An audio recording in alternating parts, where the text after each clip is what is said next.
morning was quiet, almost peaceful, when the first shadows appeared in the sky above the Pacific Ocean.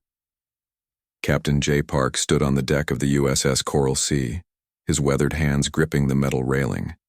The radar screens flickered with strange signals unlike anything the military had ever seen before. Something massive was approaching. The alien ship didn't look like the spaceships from movies. It was organic, shifting and changing like a living creature made of metal and light. Its size was enormous, larger than any human vessel ever constructed. The ocean around it seemed to ripple and bend, as if reality itself was struggling to understand what was happening. Lieutenant Yoon Kim watched the screens, her eyes wide. "Captain," she called, her voice steady despite the tension, "we're detecting multiple energy signatures. They're not matching any known technology." Jay knew something big was about to happen. He had seen conflicts before, but this was different.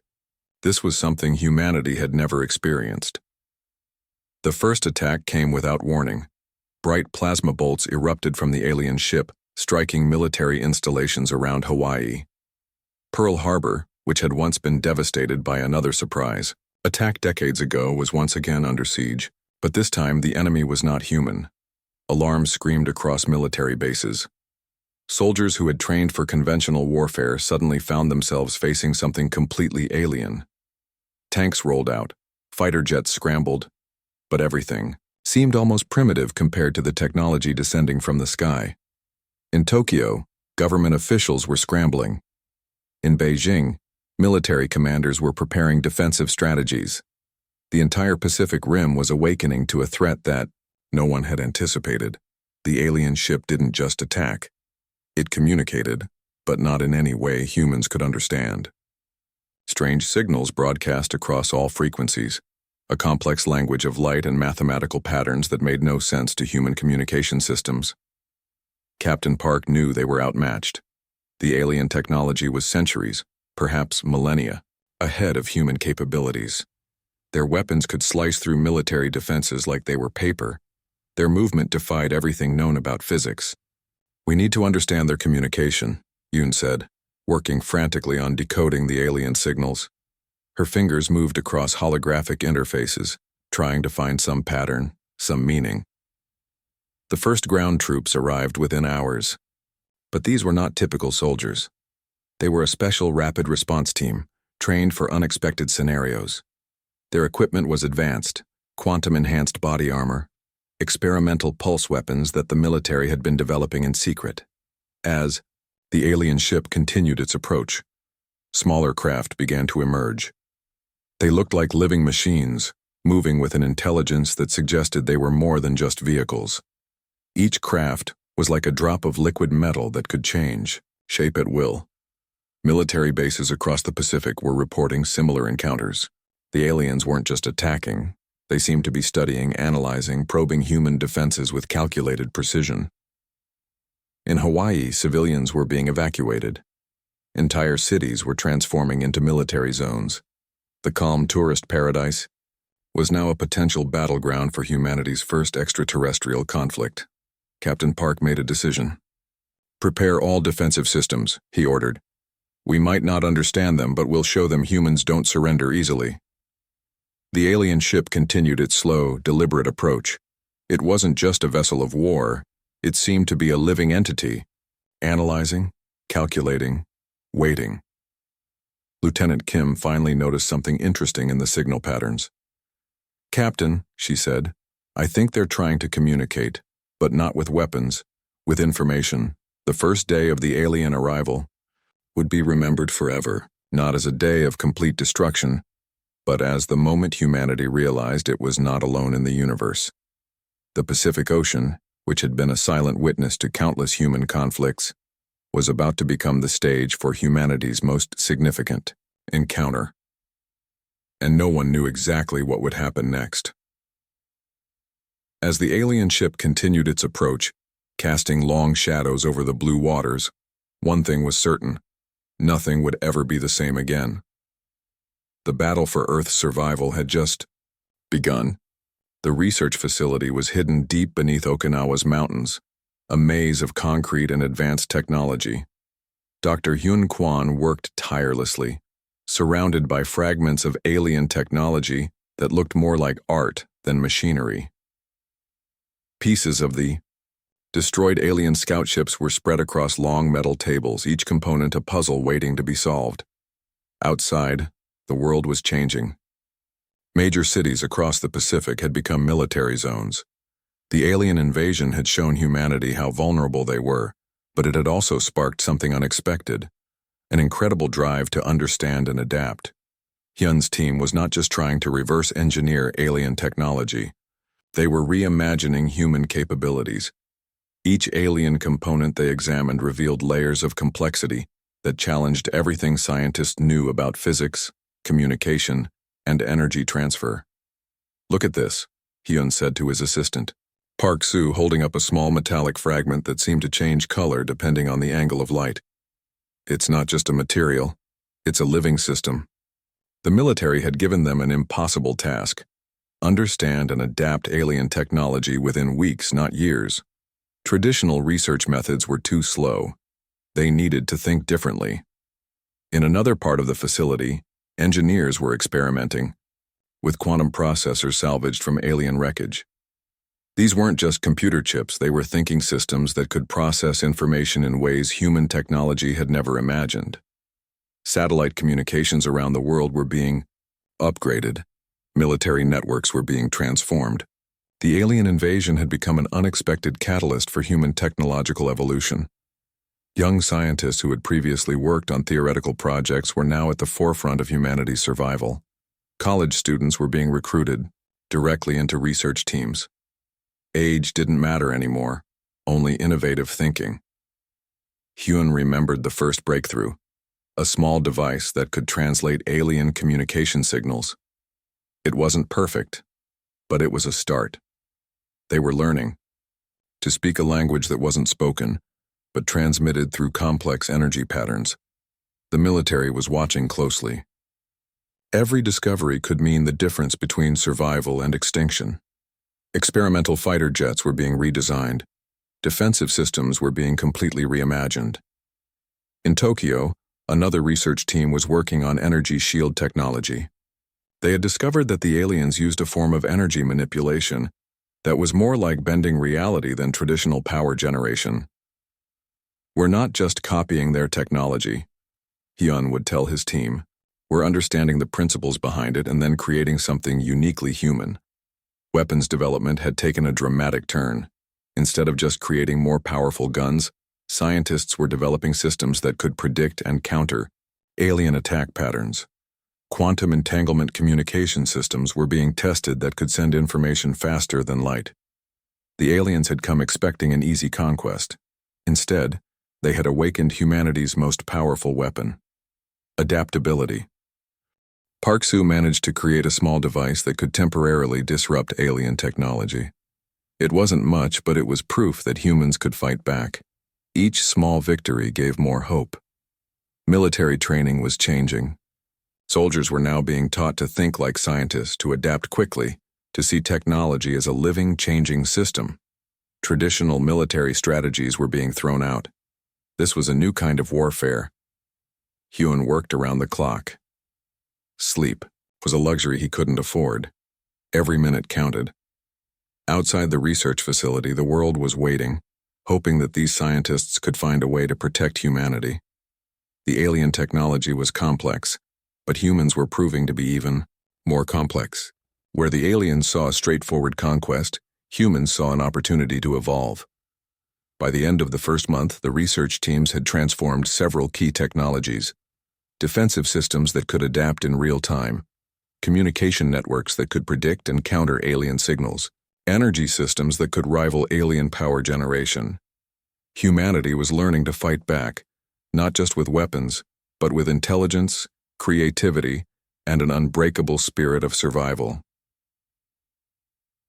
As night fell over the Okinawa research facility, Hyun looked at the alien fragments scattered across his workspace. They were no longer just mysterious objects. They were the key to humanity's future. The technological adaptation had begun, and nothing would stop it. The Pacific Resistance Network hummed with energy. Admiral Sung Choi stood in the Central Command Center, a massive holographic display showing global strategic positions. The alien invasion had brought humanity together in a way no previous conflict ever had. Coordinated attacks were about to begin. Military forces from different countries had set aside their old rivalries. American, Chinese, Japanese, Korean, and Russian technologies were now combined into a single powerful defense system. The aliens had expected to find a divided planet. Instead, they discovered a united human resistance. The first wave of attacks began in the South Pacific. Experimental fighter jets, now equipped with hybrid alien-human technology, moved with precision that shocked military analysts. These weren't just planes anymore. They were living weapons that could think and adapt. Lieutenant Yoon Kim was part of the first strike team. Her quantum-enhanced fighter could predict alien movement patterns before they happened. The technology they had developed in the underground research facilities was now being put to the ultimate test. "Target locked," she reported, her voice calm despite the incredible situation. The alien command ships were massive, seemingly invincible. But humans had found their weakness. Around the world, similar attacks were happening. In the Indian Ocean, submarine fleets used newly developed energy disruption techniques. Over the Atlantic, modified satellite networks created interference patterns that confused alien tracking systems. The aliens had expected an easy conquest. They had studied human military history, analyzed previous conflicts, but they hadn't understood the most important human quality: adaptability. Admiral Choi watched as the first reports came in. The hybrid technologies were working better than anyone had hoped. Where alien ships had once seemed invulnerable, they were now showing vulnerabilities. "We're not just fighting," Choi told his team. "We're rewriting the rules of warfare." Tactical. Screens showed something unprecedented.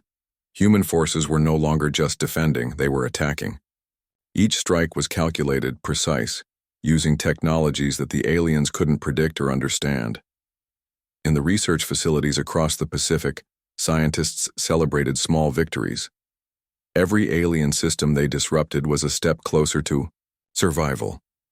The quantum processors they had developed were proving to be game changers. The psychological impact was just as important as the physical attacks. The aliens had come expecting a quick victory. Now they were facing an enemy that was changing faster than they could analyze. Communication networks across the planet were now fully integrated. A soldier in Hawaii could coordinate with a pilot over the South China Sea in real time. The alien invasion had forced humanity to create the most advanced communication system in history. Lieutenant Kim's fighter group struck deep into alien-controlled space. They weren't just attacking. They were gathering information, understanding alien technologies in real time. Each mission was a learning opportunity. The global counteroffensive wasn't just a military operation. It was a complete reimagining of human potential. Satellite images showed alien command ships in confusion. Their computational models, which had predicted easy victory, were now failing completely. Humans were doing things that defied all their strategic calculations. In Tokyo, Beijing, Washington, and Moscow, government leaders watched in amazement. The world that had seemed so divided just months ago was now a single unified fighting force. The aliens had made one critical mistake. They had underestimated human creativity. Admiral Choi allowed himself a small smile. The tide was turning. Humanity was no longer just surviving. They were fighting back. As the first day of the global counteroffensive came to an end, something had changed. The aliens were no longer an unstoppable force. They were a challenge that humanity was determined to overcome. The Pacific Ocean, which had been the initial battleground, was now the center of humanity's greatest moment. Every ship, every plane, every soldier was part of something bigger than themselves. They were fighting for survival. They were fighting for Earth, and they were winning. The space above Earth looked like a battlefield of light and metal. Captain J. Park's experimental quantum entanglement fighter moved with impossible precision. 12 human ships faced over 200 alien vessels, a number that would have seemed hopeless just months earlier. "This is for Earth," he transmitted, across all channels. The battle began with a silence that was more terrifying than any sound. Alien ships moved like liquid metal, changing shapes, creating impossible geometric patterns. But the human fighters were no longer the primitive machines the aliens had first encountered. Each human pilot was now connected to their ship through advanced neural interfaces. They could think faster than the ships could move. The quantum technology developed in the secret research facilities had transformed warfare beyond recognition. Lieutenant Yoon Kim flew in the 2nd Squadron. Her ship could predict alien movement patterns before they even happened. The hybrid human-alien technology was performing beyond all expectations. The first wave of alien attacks came fast. Plasma bolts that could slice through traditional military. Defenses now met quantum shields that absorbed and redirected energy. Where previous human technologies would have been destroyed, these new systems fought back. Admiral Sung Choi watched from the ground control center. Every movement, every attack was a calculated risk. The entire fate of humanity balanced on this single battle. Alien communication signals tried to disrupt human systems. But the communication networks they had developed were now more complex than the alien interference. Each attempt to break their systems only made the human defenses stronger. Jay's fighter group used tactics that no computational model could predict. They moved not as individual ships, but as a single living organism. Where an alien ship would expect a straight attack, the humans would suddenly split, surround, and strike from impossible angles. The battle wasn't just about weapons. It was about understanding, adaptation, and the human spirit of survival. Smaller, human support ships darted between the massive alien vessels. They weren't just fighting. They were gathering information, disrupting alien systems, creating chaos in their perfectly planned invasion. Hours passed. What seemed like an impossible battle was slowly turning in humanity's favor. The aliens had studied human military history, but they had never understood the most critical human quality: the ability to change, to learn, to survive. Yoon's squadron took heavy damage. But each hit revealed more about alien technology. They were learning even as they fought. Every moment of the battle was a research opportunity. The quantum processors in their ships could process information faster than alien computational systems. They were predicting attacks before they happened, redirecting energy, creating defensive patterns that the aliens couldn't understand. In the space above Earth, human creativity was defeating technological superiority. Jay knew this was more than a battle. This was humanity's moment of transformation. They were no longer just defending their planet. They were showing the universe what humans could do. The alien main command ship, a massive construct that looked more like a living creature than a machine, began to show signs of failure. Its impossible geometric shape started to break down. 12 human ships had reduced over 200 alien vessels to scattered debris. As the final moments of the battle approached, something remarkable happened. The remaining alien ships didn't just retreat. They seemed to be studying the humans, understanding them in a way they never had before. 47 minutes after the battle began, it was over. Earth had won. The space above the planet was filled with the remnants of alien technology, no longer a threat, but a testament to human ingenuity. Captain J. Park looked out from his fighter, knowing everything had changed. Humanity was no longer just a species waiting to be conquered. They were a force to be recognized. The final confrontation was complete, and the universe would never be the same again. The world looked different after the alien invasion. Cities that had been destroyed were now being rebuilt with technologies learned from the conflict. Massive reconstruction efforts transformed the Pacific region into a showcase of human resilience and innovation. Lieutenant Yoon Kim stood on the reconstructed shores of Pearl Harbor. The landscape was changed, not just rebuilt, but completely reimagined. Massive solar collectors that used alien-inspired energy technologies now lined the coastline. What was once a military base had become a symbol of human adaptation. Governments around the world had transformed.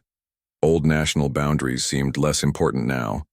The alien invasion had taught humanity a critical lesson. They were stronger, together. The Pacific Resistance Network had become a global collaboration center, continuing the research that had saved the planet. Dr. Hyun Kwan, the scientist who had been crucial in understanding alien technology, was now leading the Earth's first interstellar research initiative. His team was studying the remnants of alien technology, preparing humanity for potential future encounters. Schools were changing. Children were now learning advanced quantum technologies alongside traditional subjects. The invasion had accelerated human technological understanding by hundreds of years. What would have taken decades of research was now accomplished in months. Military academies were completely redesigned.